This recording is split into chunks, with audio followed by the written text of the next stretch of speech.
영화 중에 불의 전차라는 영화가 있습니다. 제8회 파리올림픽에 관련된 영화입니다.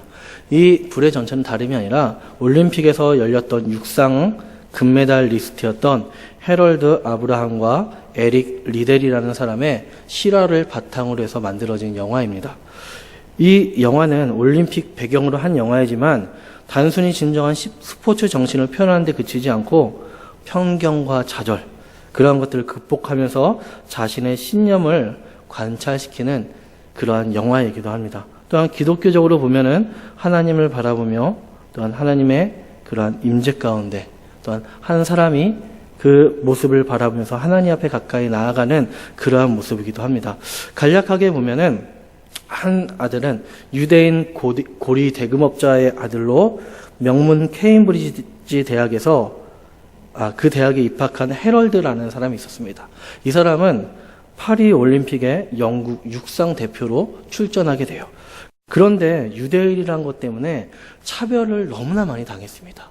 그로 인해서 그 차별과 편견에 대해서 저항하고자 금메달이란 그런 메달에 강한 집착을 보였어요.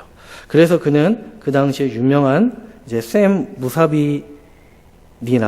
무사비니라라는 그런 전문적 코치를 영입해가지고 열심히 훈련을 했습니다. 그리고 또 한 명의 사람인 바로 스코틀랜드에서 선교사로 있었던 이 에릭이라는 사람이 있었어요.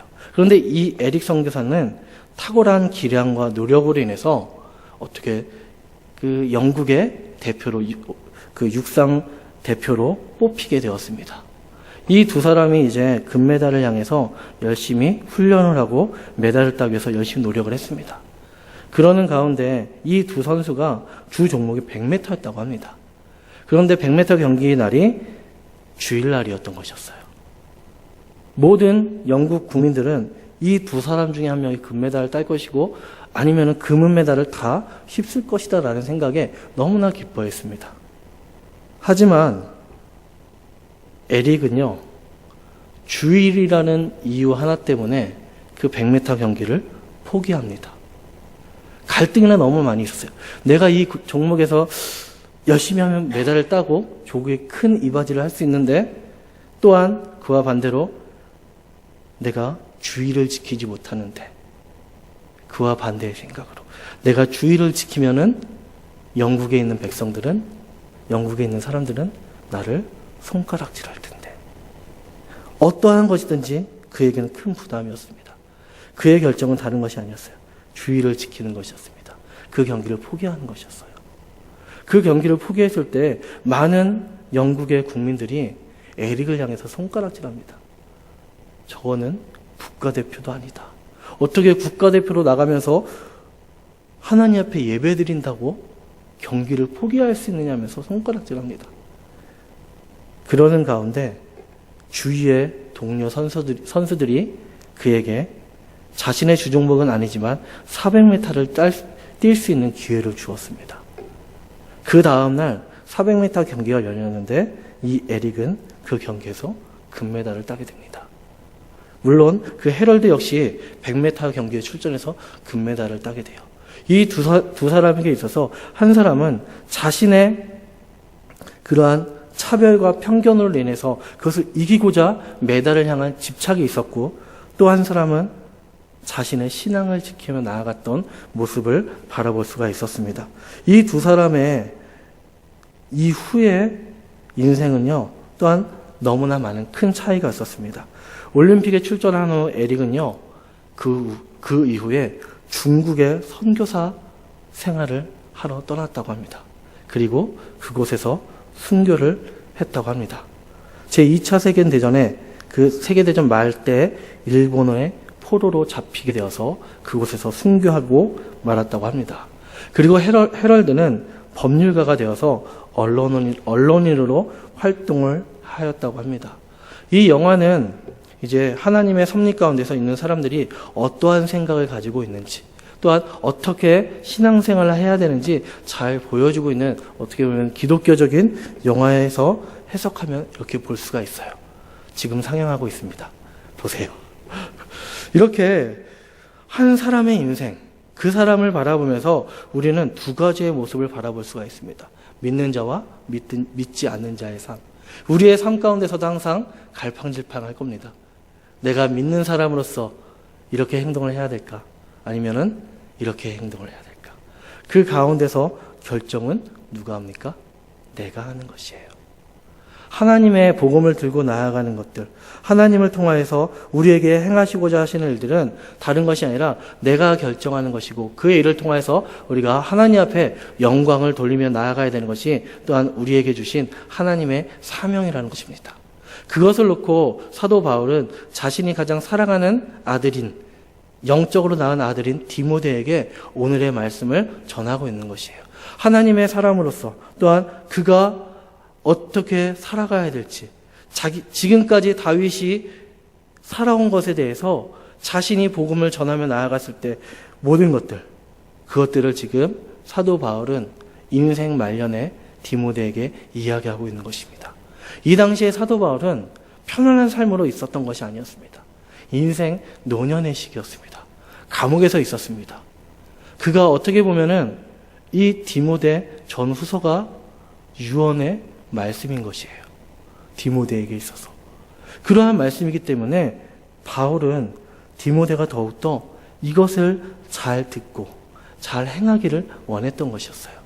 다른 무엇보다도 자신이 영적으로 낳은 아들, 자신이 그 누구보다도 가장 사랑하고 목회자로서 더욱더 하나님을 잘 섬기기를 원했던 이 바울이 디모데에게 다시 한번 명령으로 그에게 행하는 말씀이 바로 오늘 4장 1절에서 5절까지의 말씀인 것입니다. 우리 1절 말씀을 같이 한번 읽어보겠습니다. 1절입니다. 시작. 하나님 앞과 살아있는 자와 죽은 자를 심판하실 그리스도 예수 앞에서 그가 나타나실 것과 그의 나라를 두고 엄히 명하노니. 아멘. 말씀에서 보면은 이제 사도 바울이 디모데에게 내가 너에게 명한다라고 이야기하고 있어요. 그런데 단순히 이렇게 명한다고 이야기하지 않고 앞에서 보면 되게 웅장하게 얘기합니다. 하나님 앞과 살아있는 자와 죽은 자를 심판하실 자. 이렇게 웅장하게 앞에 이야기하고 있어요. 이것은 다른 것이 아닙니다. 예수 그리스도를 언급하고 있는 것이에요. 하나님의 살아계심과 우리의 죄를 사해 주신 그 예수님을 언급하면서 이것이 바울에게, 나에게 있어서 가장 중요한 것이었고 너 또한 이것을 알길 원하고, 내가 지금 말하는 이 명령이 나의 명령이 아니다. 하나님께서 나에게 주신 것이지만 분명히 너에게도 주는 명령이니 잘 듣고 행하기를 원한다라는 것이에요. 그렇기 때문에 사도 바울은 다른 무엇보다도 반드시 이 일을 해야 될 것을 이야기하고 있는 것이에요. 그 일이 무엇이냐? 바로 2절 말씀이에요. 우리 2절 말씀 보겠습니다. 시작. 너는 말씀을 전파하라. 때를 얻든지 못 얻든지 항상 힘쓰라. 범사의 오래 참음과 가르침으로 경책하며 경계하며 권하라. 아멘. 구원받은 성도가 어떤 상황 가운데서도 바로 말씀을 전파하는 것을 게을리해서는 안 된다는 것을 이야기하고 있는 것이에요. 즉 복음을 전하라는 이 사도 바울의 메시지가 있습니다. 2절 말씀에서 보면은 해야 할 5가지가 있어요. 첫 번째는 바로 전파하라. 그리고 항상 힘쓰라. 그리고 경책하라. 경계하라. 권하라라는 5가지의 명령을 이야기하고 있습니다. 이 5가지를 보면은 바로 다른 것이 아니라 전파하라는 것은 바로 복음을 전하는 일에 힘을 쓰라는 이야기입니다. 복음이 무엇입니까? 바로 예수 그리스도예요. 예수 그리스도의 바로 공생의 사역들, 또한 수태고지입니다.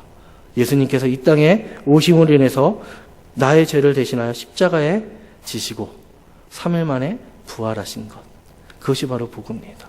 그것을 바로 전하라는 것이 바로 사도 바울의 첫 번째 행하는 명령이었어요. 두 번째는 바로 항상 힘쓰라는 것이에요. 복음을 전하는 일에 있어서 어려운 일도 분명히 있을 것입니다. 지치고 힘들 때도 있을 것이에요. 하지만 그 일을 쉬지 말라는 것입니다. 왜냐? 지금까지 내가 이와 같이 행했기 때문에. 사도 바울은 자신의 본을 보여주기 위해서 그들에게, 디모데에게 또한 지금 이 말씀을 읽는 우리들에게 이야기하고 있는 것이에요. 그렇기 때문에 항상 힘쓰라고 이야기합니다. 세 번째는 바로 경책하라는 것이에요. 이 경책은 무엇이냐면은 헬라어로 엘랭크손이라는 단어를 씁니다. 이 단어를 해석하면 이런 뜻이에요. 허물을 분명히 알게 하고 그것을 바로 잡아주는 것이라는 뜻입니다. 즉 복음을 들음으로 인해서 복음을 전함으로 인해서 그 사람의 죄가 무엇인지 그것을 바로 깨닫고 또한 하나님께 돌아오는, 예수님께 돌아오는 그러한 것이 바로 경책한다는 것이에요. 그 사람이 그 말씀을 듣고 하나님 앞에 다시금 돌아오게끔 하는 것이 바로 경책이라는 것입니다. 그리고 경계하라라고 또한 명령하고 있어요. 이 경계는 에피티메손이라는 단어를 쓰고 있습니다. 이 단어의 뜻은 다른 것이 아니에요. 질책과 책망을 의미합니다. 질책과 책망. 그리고 간혹 징벌을 의미하기도 한다고 합니다. 여기서는 무엇이냐면 죄인을 책망하되 엄히 꾸짖으라는 거예요. 예수님을 믿는 자들과 믿지 않는 자들, 하나님을 믿는 자들과 믿지 않는 자들의 차이점이 이것입니다. 내가 지금 죄성을 가지고 있는데 이것이 죄인지 죄가 아닌지 그것의 차이입니다. 왜냐? 나는 하나님의 말씀을 통하여서 율법을 통하여서 예수님의 말씀을 통하여서 그것이 죄라는 것을 알고 있어요. 하지만 하나님을 믿지 않는 자들은 그것이 죄인지 모릅니다. 큰 것들은 알죠. 법적으로 정해놓은 죄들은 알죠. 하지만 그 외에 다른 것들, 하나님이 명령하시는 것들, 그러한 것들은 죄라고 생각하지 않기 때문이에요. 그렇기 때문에 그들에게 바로 경계하면서 그들을 엄히 꾸지르며 다시금 돌아오게끔 하라는 것입니다. 그리고 마지막으로 바라보는 권하라라는 것이에요. 이 권하라는 것은 바로 위로하다라는 뜻을 가지고 있습니다. 위로하다. 이는 죄인을 책망하되 그냥 책망하는 것이 아니라 사랑의 마음으로 그를 책망하라는 것이에요. 아이를 키워봐서 아실 겁니다. 아이들을 혼낼 때 잘못해서 혼을 내죠. 하지만 그 혼내는 것이 그냥 혼냅니까? 그냥 무조건 아이들을 때리고 다그칩니까? 아니에요. 그 마음 가운데는 우리의 사랑이 있습니다. 그런데 자녀들은 그래서 알까요? 모를까요? 모르죠. 엄마는 나만 미워해. 아빠는 나만 미워해. 그럽니다. 그게 자녀예요.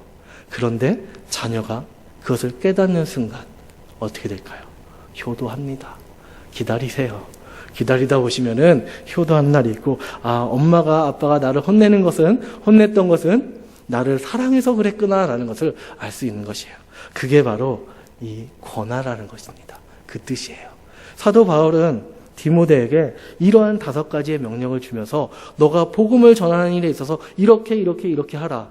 그랬을 때 분명히 놀라운 일들이 있을 것이다 라고 이야기합니다. 그러는 가운데 사도 바울이 자신이 지금까지 이렇게 행했던 것들, 사도 바울이 3번에 걸쳐서 전도 여행을 다니는 가운데 그가 많은 일들이 겪었습니다. 그가 처음에 예수님을 만나기 전에 다메섹 도상에서 만나기 전에 그의 삶과 그의 다메섹 도상에서 예수님의 만난 후의 삶이 너무나 다릅니다.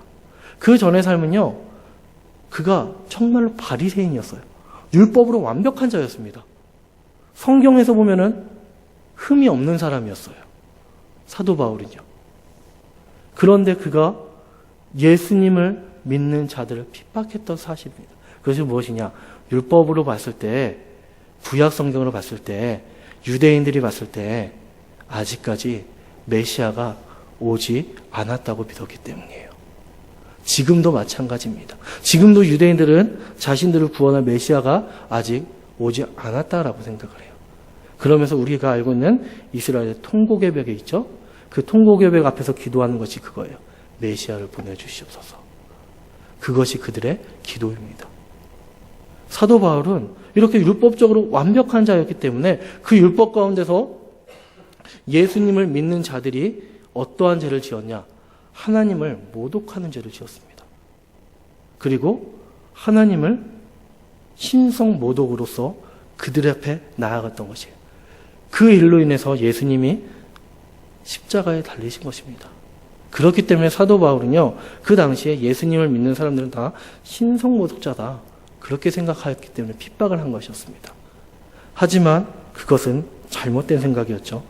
다메섹 도상에서 예수님을 만나고 나서 그의 삶이 변한 뒤에 그는 하나님의 말씀과 예수님을 전하기에 열심을 냅니다. 전도 여행을 다니는 가운데 그가 핍박과 고난도 엄청나게 많이 받았습니다. 심지어 죽을 고비도 여러 번 넘겼습니다. 그의 마지막 종착지는 로마였어요. 로마에 가서 복음을 전하는 것이 그의 마지막 사명이었습니다. 그런데 바울이 로마에 간 것은 전도자의, 선교사의 신분으로 간 것이 아니었어요. 죄인의 신분으로 갔습니다. 죄인의 신분으로 로마에 들어갔지만 그곳에서도 열심히 말씀을, 편지를 기록하면서 복음을 전하기 시작했어요. 어려운 상황 가운데서 그는요, 사도 바울은 복음을 전하는 데 있어서 소홀히 하지 아니하고 항상 힘쓰며 또한 그들을 가르치며 그들에게 권하며 경계했던 사람이었습니다. 사도 바울은 디모데가 이러한 모습을 바로 갖기를 원했던 것이었어요. 그가 나이가 어린 가운데 목회자가 되어서 하나님의 말씀을 전하고 있지만 그 가운데서도 더욱이 하나님을 바라보며 복음을 전하며 나아갈 수 있는 믿음의 자녀로 더욱더 성장하기를 원하고 있었던 것입니다. 그렇게 바울은 디모데에게 이와 같이 말하고 있어요. 어떻게 얘기하느냐? 때를 얻든지 못 얻든지 복음을 전파하라 라고 이야기하고 있습니다. 이것을 몇 가지로 보면은 첫 번째로 하나님의 말씀은 무효로 돌아가지 않기 때문이에요. 우리 말씀 한 군데 찾아보겠습니다. 이사야 55장 11절 말씀입니다. 구약성경 이사야 55장 11절 말씀을 보겠습니다. 이사야 55장 11절입니다. 같이 읽겠습니다. 시작. 내 입에서 나가는 말도 이와 같이 헛되이 내게로 돌아오지 아니하고 나의 기뻐하는 뜻을 이루며 내게 보낸 일들을 형통하리라. 아멘. 복음의 전파의 성과는 시기에 의존하지 않는다는 것입니다. 또한 전도자가 복음이 환영되는 때에는 많은 신자들을 얻게 되고 복음이 배척되는 때에는 주님을 위한 순환의 영광을 거두게 된다는 것이에요. 그리고 또한 이 말씀들, 복음이 전해지는 말씀들은 다 헛된 것이 아니라는 것입니다. 즉 하나님의 말씀은 그 뜻 가운데 하나님의 계획이 있고 그 말씀을 통해서 이루시고자 하는 것들이 있다는 것이에요. 우리가 복음을 전하는 이 한마디 한마디가 바로 하나님의 능력이 있다는 것입니다. 왜냐? 우리가 하나님의 자녀이기 때문에. 하나님의 자녀에게 하나님께서 놀라운 것들을 보내주십니다. 그리고 또한 우리에게 주신다고 약속하셨어요. 복음 때문에 순교를 당하면 순교의 영광을 거두게 됩니다. 지금도 세계 곳곳에서 선교하시는 선교사님들이 많이 계십니다. 그러는 가운데 아마 개인적으로 연락하신 분들 중에도 많이 들을 거예요. 선교하시다가 순교당하신 분들이 지금도 있다는 것이에요. 먼 타국 땅에서. 그런데 그 순교의 피가 얼마나 값진 것인지 아십니까?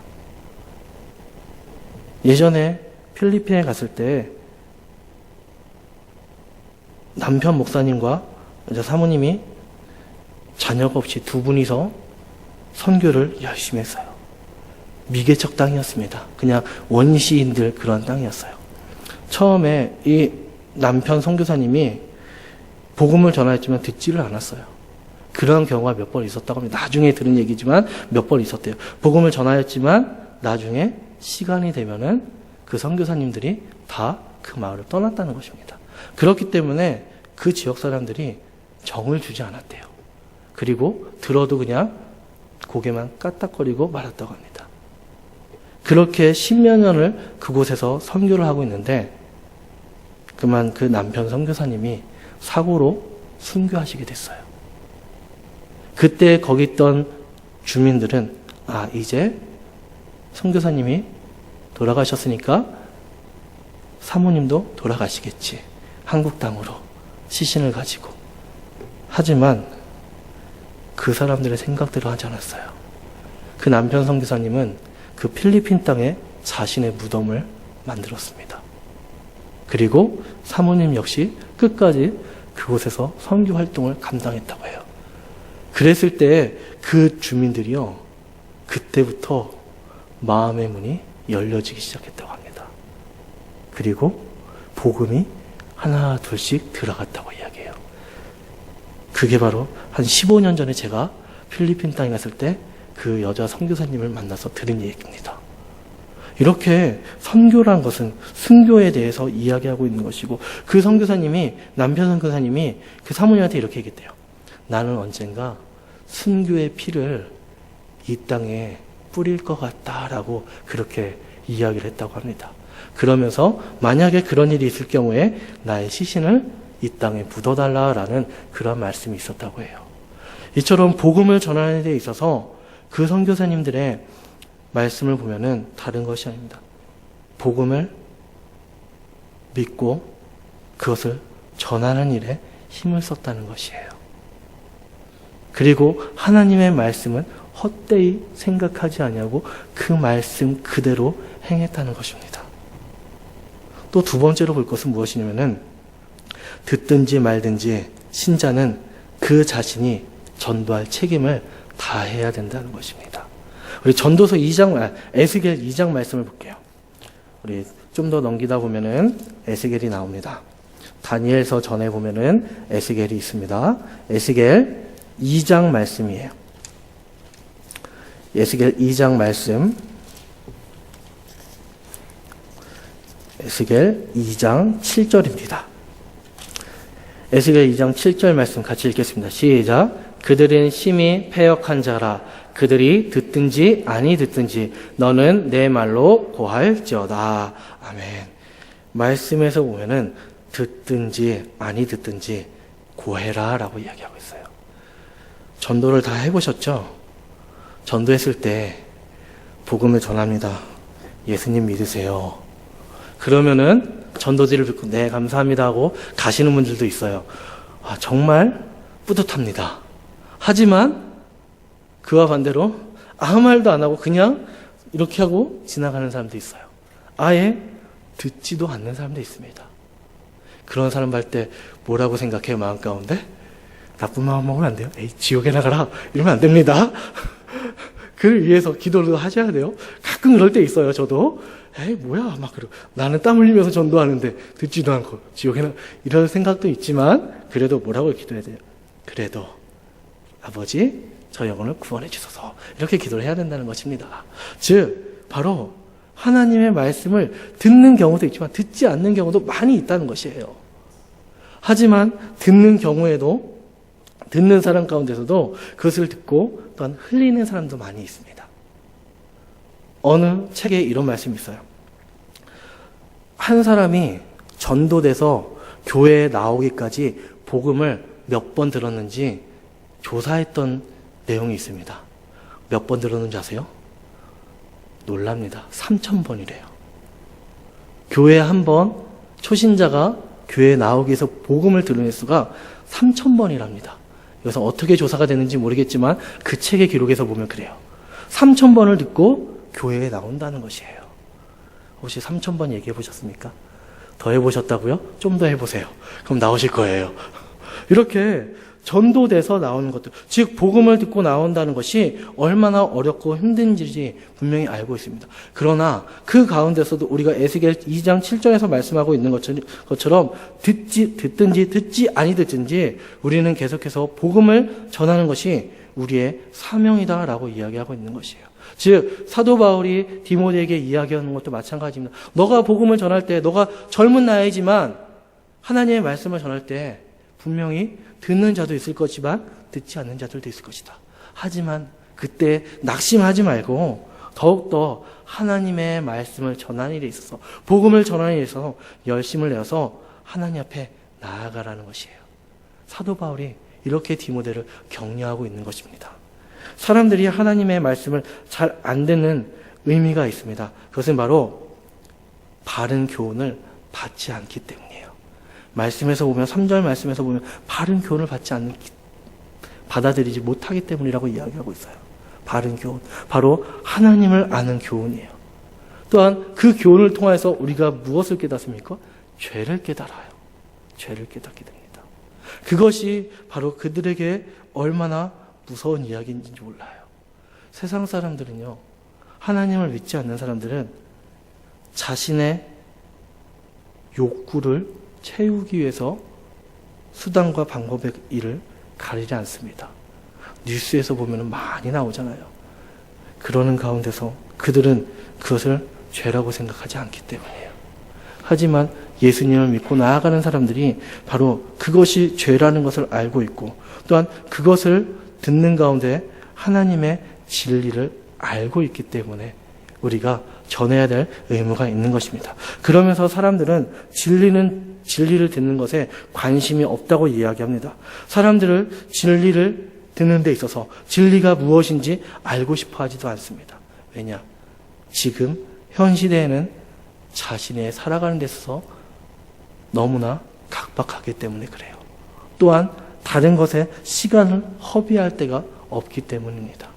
그것이 바로 지금 살고 있는 젊은 시대의 젊은 사람들의 생각입니다. 많은 사람들이 그렇게 이야기를 해요. 제 주위의 친구들도 예수님을 믿지 않는 친구들이 많이 있습니다. 고등학교 때 친구들이에요.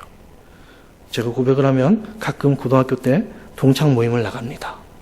그러면은 제가 회개를 해요. 하나님 용서해 주세요 이 회개가 아니라 돈 세는 회개. 그것을 합니다. 왠지 짐작이 가실 거예요. 다른 친구들은 술을 다 마셔요. 그리고 저는 술을 안 마시니까, 알고 있으니까, 준상이 제 목회자, 목사라는 것을 알고 있고, 제가 또 술을 안 마시는 걸 알고 있기 때문에 회개를 시킵니다. 그래서 회비를 다 걷어요, 제가. 그러면서 이제 먹고 마시고 이렇게 합니다. 간혹 거둔 돈보다 더 많이 먹을 때가 있어요. 그러면 어떻게 할까요? 제가 내요. 제가 회개기 때문에 이렇게 냅니다. 그런데 그 친구들하고 이야기하다 보면은 제가 얘기도 합니다. 야, 너네 교회 좀 나가라. 교회 좀 나가라. 이렇게 얘기하면은 친구들이 하는 얘기가 다 그거예요. 야, 요즘에 일하기 바쁘다. 돈 벌기 바쁘다. 그리고 제 나이대가 지금 38입니다. 제 나이대다 보니까 이제 아이들이 있으니까는 아이들에게 들어가는 교육비도 만만치 않다는 거예요. 그러니까 주말도 정말로 바쁘면 나가서 일을 한다고 합니다. 그렇기 때문에 자기는 도저히 시간이 없다고 이야기하는 친구들이 되게 많아요. 그래도 저는 끝까지 이야기합니다. 그러면 그 친구들이 어떻게 하는지 아세요? 저를 한 대 때려요. 그만하라고. 그래도 굴하지 않고 이야기하다가 꾹 저는 다물죠. 그러면서 그냥 친구들과 함께 이렇게 지내다 돌아오곤 합니다. 그래도 계속해서 저는 친구들에게 교회를 나가라고 이야기하고 있어요. 왜냐? 그들이 구원받고 하나님 안에서 나중에 천국에서 다시 만나기를 원하고 있기 때문에 그렇습니다. 아마 우리 여기 앉아 계신 모든 분들이 저와 같은 마음일 거예요. 내 가족들, 내 친구들, 내 주위에 있는 사람들에게 복음을 전하는 이유가 무엇입니까? 그들이 예수님을 믿고 하나님을 믿고 그들의 죄를 회개하는 것도 목적이 있지만 이 다음에 천국에서 다시 만나는 그런 목적 때문에 전하는 것이 아닙니까? 또한 하나님의 아들로 살아가게끔 하는 것이 바로 하나님께서 우리에게 원하시는 일이라는 것입니다. 그것이 바로 하나님께서 나에게 주신 또 하나의 사명이라고 이야기할 수 있습니다. 하나님은 다른 것이 아니에요. 다른 무엇보다도 우리를 더욱더 사랑하고 있고 모든 사람들을 구원하고자 하시는 계획이 있다는 것입니다. 그 사람 하나하나가 다 부족한 게 아니에요. 구원받지 못할 사람들이 아니라는 것입니다. 그 사람들이 구원받는 것이 하나님의 계획이고 하나님의 목적이고 하나님의 사명입니다. 하나님의 사명을 맡은 사람들은 하나님의 사명을 잘 감당하며 나아가야 될 것입니다. 그 사명이 각자 개인마다 다 다릅니다. 그것을 기도하는 가운데 하나님의 말씀을 읽는 가운데 우리가 그것을 잘 알아야 될 것이고 그것을 믿고 나아갈 때 오직 하나님 앞에 기도하는 가운데 나아가야 될 것입니다. 그 사명이 다시 한번 에스겔서에서 이야기하고 있어요. 우리가 에스겔 2장입니다. 그 앞절에 보면은 우리 에스겔 2장 4절에서 7절까지예요. 이것을 다시 한번 읽어보겠습니다. 에스겔 2장 4절에서 7절까지 한 장만 넘기시면 되는데 아마 본문 말씀을 갖다 보시면 많이 넘기셔야 될 거예요. 자, 우리 에스겔 2장 4절부터 7절까지 한 목소리 읽어보겠습니다. 시작. 이 자손은 얼굴이 뻔뻔하고 마음이 굳은 자니라. 내가 너를 그들에게 보내노니 너는 그들에게 이르기를 주 여호와의 말씀이 이러하시다 하라. 그들은 패역한 족속이라. 그들이 듣든지 아니 듣든지 그들 가운데 선지자가 있음을 알지니라. 인자야, 너는 비록 가시와 찔레와 함께 있으며 전갈 가운데서도 거주할지라도 그들을 두려워하지 말고 그들의 말을 두려워하지 말지어다. 그들은 패역한 족속이라도 그 말을 두려워하지 말며 그 얼굴을 무서워하지 말지어다. 그들은 심히 패역한 자라. 그들이 듣든지 아니 듣든지 너는 내 말로 구할지니라. 아멘. 이것이 바로 하나님께서 우리를 보내신 목적이에요. 많은 사람들 가운데 나를 선택하시고 나를 내 주위의 사람들에게 복음을 전할 수 있는 사람으로 보내주신 것은 내가 그것을 감당할 수 있는 사람이기 때문입니다. 하나님께서는 계속해서 사람을 찾고 있습니다. 어떤 사람? 자신의 일을, 사역을 진행할 사람. 그 사람이 한 사람일지 10사람일지 그것은 하나님의 선택입니다. 사사시대를 보십시오. 사사시대에 하나님께서 사사 한 명을 통해서 이스라엘 백성들을 변화시킵니다. 사사의 목적은 다른 것이요. 목적은 단 하나였습니다. 이스라엘 백성들을 구원하는 것이었어요.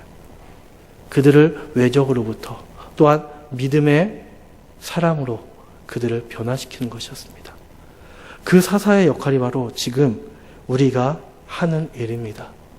우리가 하는 일이 복음을 전하는 일들이 우리의 바로 이 시대에 하나님의 찾으시는 사람의 목적이라고 이야기할 수 있습니다. 많은 매스컴이나 많은 곳에서 작게나마 복음을 전하는 곳들이 많이 있습니다. 운동선수들이 운동 경기를 하기 전에 하나님 앞에 기도하는 모습들, 또한 다른 사람들이, 또한 연예인들이 시상대에 올라서 하나님 앞에 감사의 말을 전하는 것들이나, 또한 여러 가지 기업체에서 예수님을 전하는 모습들이나, 그러한 모습들이 단 하나이지만 그들에게 있어서 복음을 전하는 것으로 그들이 사용하고 있는 것이에요. 존 칼빈은 이렇게 이야기했다고 합니다. 신앙의 본질은 그 빛을 끄지 않고 사방에 퍼뜨리는 것이라 라고 이야기했다고 합니다. 즉 살아있는 교회, 하나님의 역사가 계속 일어나는 교회는 불을 끄지 않고 계속 타오르게 하여서 그 빛을 사방으로 퍼뜨리는 교회다라고 이야기했습니다.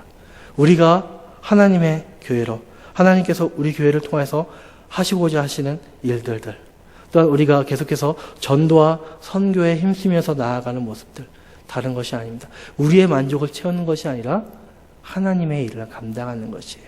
그 일을 감당하며 나아갈 때 하나님께서는요, 많은 사람들에게 그 불이 꺼지지 않도록 날마다 우리를 사용하고 있는 것이고, 우리에게 그러한 사명을 주시며 나아갈 때 우리가 알지 못하는 크고 자그마한 비밀할 일들을 보여주시고 날마다 새 힘을 전해주실 것입니다. 우리 성도님들, 이 자리에 모이신 모든 분들이 바로 하나님의 사람으로서 하나님의 말씀을 전파하는 가장 정말 잘 들으세요. 귀한 사람들입니다. 왜냐? 하나님께서 여러분들을 선택하셨기 때문이에요. 그리고 그 선택에는 하나님은 후회가 없으십니다. 단 하나, 내가 하나님을 버리지 않는 한. 그때까지 하나님의 말씀을 잘 순종하며 나아가며 복음에 열심을 낼 수 있는 믿음의 공동체들과 또한 믿음의 자녀들이 되시길 바라겠습니다.